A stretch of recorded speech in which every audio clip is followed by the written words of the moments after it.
In the life of any nation, few men forever alter the course of history. Ronald Reagan was one of those men. He rose from a young boy who didn't have much to a man who had it all, including the love of a faithful partner and friend he found in his wife, Nancy. The true measure of any man is what he does with the opportunities life offers. By that standard, Ronald Reagan was one of America's greatest. President Reagan dared to dream that America had a special mission. He believed in the essential goodness of the American people, and that we had a special duty to promote peace and freedom for the rest of the world. Against the advice of the timid, he sent a chilling message to authoritarian governments everywhere that the civilized world would not rest until freedom reigned in every corner of the globe. While others worried, President Reagan persevered. When others weakened, President Reagan stood tall. When others stepped back, President Reagan stepped forward. And he did it all with great humility, with great charm, and with great humor. The cheerful spirit that carried him forward was more than a disposition. It was the optimism of a faithful soul who trusted in God's purposes and knew those purposes to be right and true. He once said, "There's no question I am an idealist," which is another way of saying, I am an American. And as the last journey of this faithful pilgrim took him beyond the sunset, and as heaven's morning broke, I like to think, in the words of Bunyan, that all the trumpets sounded on the other side. We here still move in twilight, but we have one beacon to guide us that Ronald Reagan never had. We have his example. Let us give thanks today for a life that achieved so much for all of God's children. I have been truly blessed to have been a friend of Ronald Reagan. I am grateful that our paths crossed and that our lives touched. I shall always remember him with the deepest admiration and affection, and I will always feel honored by the journey that we traveled together in search of better and more peaceful tomorrows for all God's children everywhere. The ideology he opposed throughout his political life insisted that history was moved by impersonal tides and unalterable fates. Ronald Reagan believed instead in the courage and triumph of free men.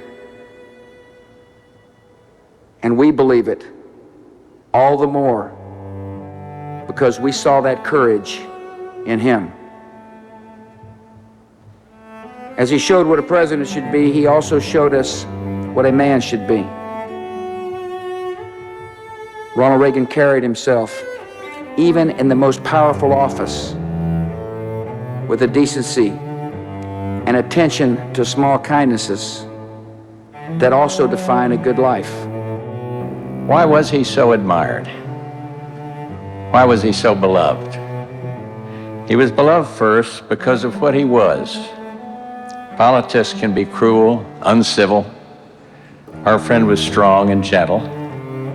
Once he called America hopeful, big-hearted, idealistic, daring, decent, and fair. That was America, and yes, our friend. And next, Ronald Reagan was beloved because what he believed. He believed in America, so he made it his shining city on a hill. He believed in freedom, so he acted on behalf of its values and ideals. He believed in tomorrow, so the great communicator became the great liberator. When he closed his eyes, that's when I realized the gift that he gave to me. The gift that he was going to be with his Lord and Savior, Jesus Christ. He had back in 19 88 on a flight from Washington, D.C. to Point Mugu told me about his love of God, his love of Christ as his Savior.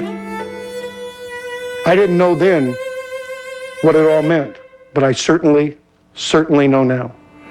I can't think of a better gift for a father to give a son.